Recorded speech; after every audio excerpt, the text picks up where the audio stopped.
Olá, galerinha linda do meu coração! Vocês estão bem? Estão, né? A professora Juliana está aqui para mais uma aula do programa Mais Aprendizagem. Você está pronto? Está animado? Papel e caneta na mão? Você lembra o que nós trabalhamos na última aula? Um assunto bem importante. Nós trabalhamos um pouquinho sobre a dengue, sobre a proliferação, sobre a importância de eliminar os focos do mosquito, porque agora é um momento bem propício, porque não tem muita multiplicação do mosquito, para que no verão estejamos livres desta praga, ok? Ou então que tenha bem menos, pelo menos. Nossos avisos importantes, não esqueça de acessar o Classroom e marcar o registro da sua frequência lá. Se você está pela TV, não esqueça de separar o seu material para levar na escola no dia certo. E hoje, o que vamos trabalhar hoje? Se na aula passada foi a dengue, hoje é o Covid? Não, não é. Hoje nós vamos trabalhar sobre a invasão do mundo verde na nossa casa. Olha lá, ó. Meu mundo verde, as plantas estão invadindo as casas. Verdade isso? Está acontecendo isso na sua casa também? Por acaso a mãe andou plantando mais algumas coisas, o pai plantou algumas coisas lá fora, você anda cuidando das plantinhas. A gente não pode sair, né, gente? Fica cuidando das coisas dentro de casa. Então vamos conversar um pouquinho sobre isso? Tá pronto? Então vamos lá. Por acaso, a sua casa também tem mais plantas do que tinha antes da pandemia? Gente, a minha tem. E olha que eu não sou muito de planta, hein? A minha tem mais. A tua também? Passar muito tempo em casa, como tem acontecido devido à pandemia da Covid-19, requer uma rotina para poder aproveitar melhor o tempo e não cair na mesmice. Precisamos adaptar a nossa rotina dentro de casa. Essa é uma boa estratégia, ó. A psicóloga e psicoterapeuta Ana Hick acredita que desenvolver atividades que promovam o bem-estar é uma alternativa interessante. Olha que legal. Atividades que promovam o bem-estar. Isso é muito legal, gente. Para ela, ainda nessa reportagem, cultivar é a palavra-chave nesse período. Cultivar. Não só as boas relações e pensamentos, olha que legal, cultivar pensamentos positivos, relações com as pessoas, mas também cuidar de plantas. É uma atividade bastante recomendada. O contato com a natureza tem um potencial de relaxamento imenso e também um momento de se desligar do mundo e se desconectar de notícias ruins, que podem trazer uma sensação de angústia. Então, olha quanta coisa boa aqui, gente. Você cultivar pensamentos positivos, cultivar as relações e se desconectar das notícias ruins. Notícia ruim faz mal pra gente. Precisamos saber? Sim, precisamos estar atentos ao que está acontecendo. Mas não se prenda muito a essas notícias. Pensa na tua rotina, na tua família, cultiva as relações dentro de casa, as que você mantém via WhatsApp. Olha, isso assim é importante. E podem trazer uma sensação, as notícias ruins podem trazer uma sensação de angústia, e isso é verdade, né? Muita gente angustiada dentro de casa. Então vamos lá para o exercício 1, esse é de leitura, ó. De acordo com a psicóloga Ana Hick e essa reportagem, assinale a opção correta. Eu vou dar um tempinho para você ler e repare que é uma única opção correta. Eu já volto.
E daí, qual você marcou? Qual opção é a correta? A, B, C ou D?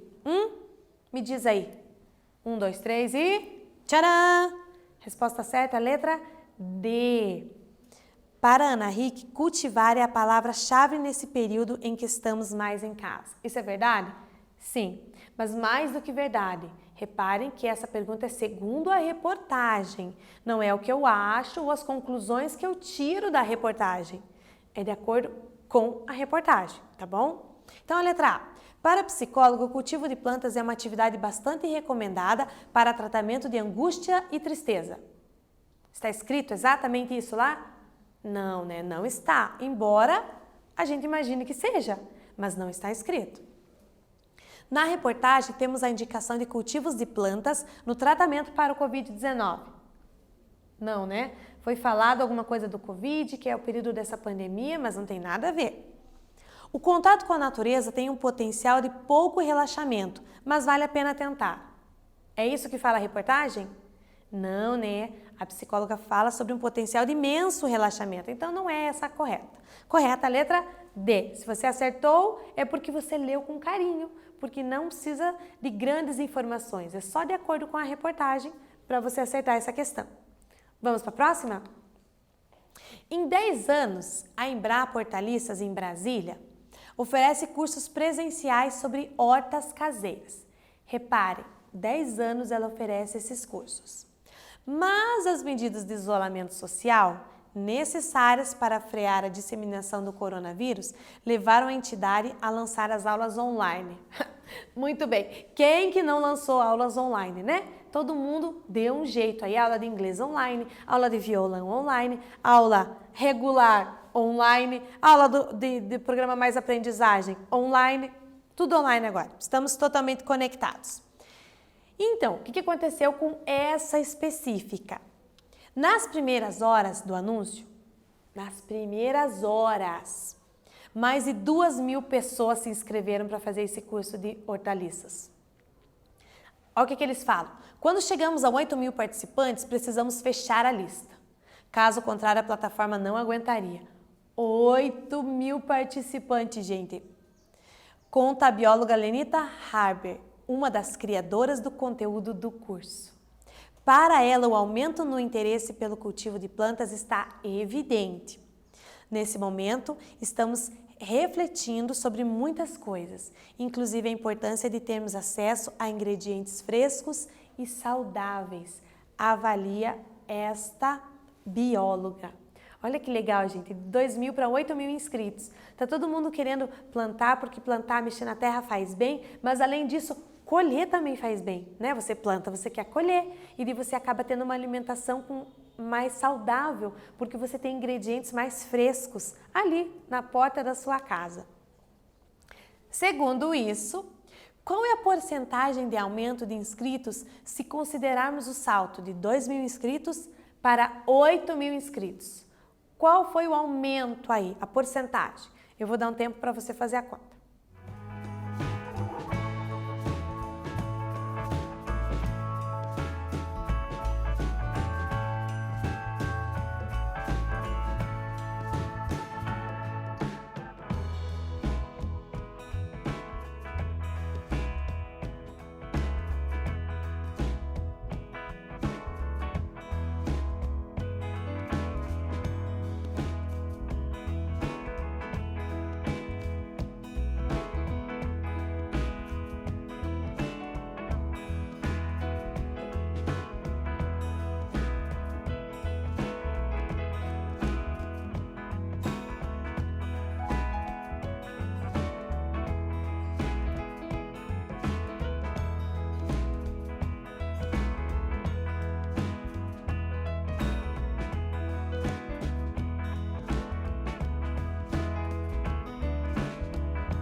E agora, você fez a conta? Sempre que se fala em porcentagem, precisamos buscar o total. O total aí é o que se tinha no começo. O que você tem no começo? 2.000 inscritos. Então, 2.000 equivale ao 100%. O 8.000 é o que você quer saber, ok? Vamos lá então para a conta? Muito bem. Resposta certa, letra? Você marcou letra B? Você marcou letra C? Marcou letra D? Vamos analisar? 2.000 é o total, ok? Então, ele é 100%. Eu quero saber 8.000 inscritos representa quantos por cento? Então, você coloca uma letrinha e multiplica em X. Então, vai ficar 2.000 vezes Y igual a 8.000 vezes 100. 8.000 vezes 100 é só acrescentar 2 zeros no final. Fica facinho, facinho. Vira 800.000. O 2.000 que está multiplicando, você passa dividindo. 800.000 dividido por 2.000 deu 400%. Respira aí, ok? O que nós determinamos? 2.000 é o 100%. Nós determinamos que 8.000 é o 400%. Mas a pergunta tem uma palavra-chave aqui, ó. A porcentagem do aumento. Então, ele não está interessado na porcentagem do 8.000 inscritos. Está interessado na porcentagem do aumento. Então, se eu tinha 100%, e foi parar lá em 400%, eu tive um aumento de 300% nessas inscrições, considerando como base 2.000 inscritos. Então, presta atenção nessas palavrinhas, tá? Ele não quer saber a porcentagem final, ele quer saber o aumento. Saiu daqui, veio parar aqui. Esse intervalo aqui, ó, quanto que aumentou? De 100 para 400, aumentou 300%. Beleza? Acertou? Não? Esqueceu de um detalhe? Muito bem. Então, a próxima vez, presta atenção nessa palavra. Aumento. Tá bom? Vamos para o próximo? Dicas para quem quer fazer uma horta. Então, essa reportagem, ela traz detalhadamente dicas explicando como a pessoa pode fazer sua horta em casa mesmo, dividindo espaços pequenos e espaços maiores. Então, se você quiser acessar, está aqui nesse site, saude.abril.com.br, ok? Então, vamos resumir algumas dicas aí, ó. Para espaços pequenos, escolha das espécies. Você não vai plantar uma planta grande, porque não cabe daí, né? Definir o local, onde que você vai colocar. Definindo o local, você define o recipiente que você vai colocar, que nem olha aqui, ó, aqui tem uma horta vertical, ó. Então é colocado em bases de garrafa PET. Então esse foi o recipiente. Pontapé no plantio, começa a plantar. Tem que preparar o solo, ok? Tem que colocar lá as vitamininhas para que a plantinha possa crescer, ok?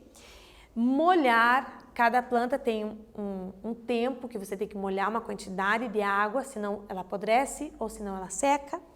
E podar, sabia que tem planta que tem que podar? Não é só plantar e esquecer lá, hein? Tem que podar. Locais maiores, o trabalho é maior, mas o cuidado, a preparação, ela é um pouco menor, ó. O que você precisa definir? Você vai eleger as plantas que você quer plantar, pode ser mais de uma, né? Vai arrumar o terreno, a arrumação do terreno, controle de pragas, por ser um espaço grande, tem que ter esse controle, tem que ver como que vai estar cuidando contra formigas, contra, entendeu? Pragas. E rodízio de variedades, você não pode sempre plantar a mesma coisa no mesmo terreno, porque vai enfraquecendo o solo. Então você planta uma coisa, da outra vez planta outra e vai fazendo esse rodízio, ok? Então vamos lá para o exercício 3. Jorge decidiu plantar alface em um canteiro que mede 1 metro de largura por 1 metro de comprimento, ok?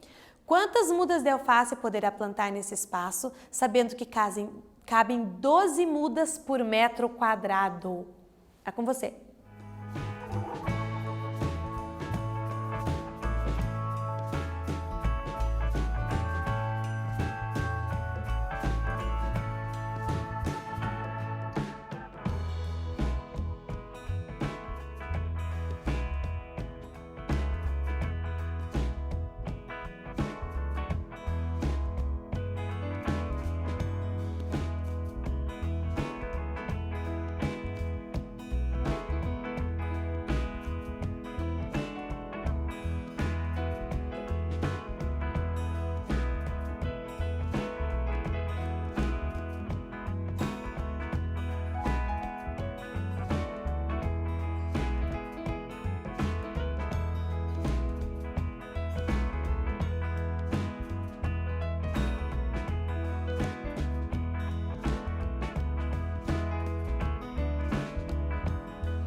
Quantas alfaces, quantas mudinhas vai plantar por metro quadrado?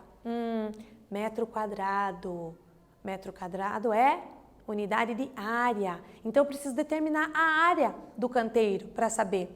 Porque a cada 1 metro quadrado, cabem 12 mudas. Então, qual é a área desse canteiro? Mede 1 metro por 4 metros. É um retângulo, certo? Então, como que você calcula a área? Você multiplica a base por altura, ok? 4 vezes 1, 4 metros quadrados o canteiro dele, ok? Se a cada 1 metro quadrado cabem 12 mudas, em 4 metros quadrados você multiplica por 4 o número de mudas. Então, olha aqui, ó. Tá aqui o cálculo da área, 4 metros quadrados, multiplicando a área por 12, porque cabem 12 mudas de alface a cada metro quadrado. Então, caberão 48 mudas. Então, se você marcou a letra D, está correto. E você pode usar essa proporção, viu? Não foi um número chutado. Cabe mais ou menos 12 mudinhas de alface em metro quadrado. 1 metro quadrado, gente. Pense, 12 alfaces para você comer, 12 cabeças de alface. É bastante, né? Então, pode plantar, porque essa proporção é válida, ok? Vamos para o próximo? E o nosso último aí, vamos lá. Afiado para a gente finalizar bem. Uma planta precisa receber 70 ml de água diariamente. 70 ml por dia, todos os dias. Quantos litros de água ela terá recebido em um mês? Com você.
Nossa plantinha precisa de 70 ml de água por dia. Um mês tem quantos dias? Em matemática, em contas, a gente sempre utiliza 30, tá, gente? Não é nem 29, nem 31, é 30. Então, um mês tem 30 dias. Se eu multiplicar 30 por 70 ml, eu vou ter o total de ml que essa planta receberá em um mês. Então, vamos ver essa conta, ó. 70 ml vezes 30 dias, eu vou ter 2.100 ml por mês. Pronto! Só que o exercício pediu quantos litros? Então, eu tenho que fazer essa conversão aí. 1 litro tem 1.000 ml. Então, o que eu preciso fazer aqui? Eu preciso dividir por 1.000. Então, 2.100 ml vai dar 2,1 litros. Então, a resposta certa é a letra B de bola, ok? Ah, mas um recadinho importante aqui, ó. Não podemos colocar esse 2 litros e 100 ml em apenas um dia. Ah, tô com preguiça de dar água todo dia, vou jogar tudo uma vez só. A coitadinha morre, hein? É um pouquinho por dia, tá bom? Acertou essa? Muito bem, essa transformação de unidades, né? Bem legal isso. Então, o que nós vimos hoje? Nosso mundo verde maravilhoso. Então, aproveite esse tempo que você está em casa para fazer a sua horta ou plantar aquela flor que você sempre gostou. É um trabalho muito instigante, muito estimulante, muito relaxante, como disse a bióloga ali, ok? Então, ó, uma dica para você. Planta aí, depois na próxima aula você me conta para o seu professor como foi. Até a próxima aula, gente. Beijo e tchau!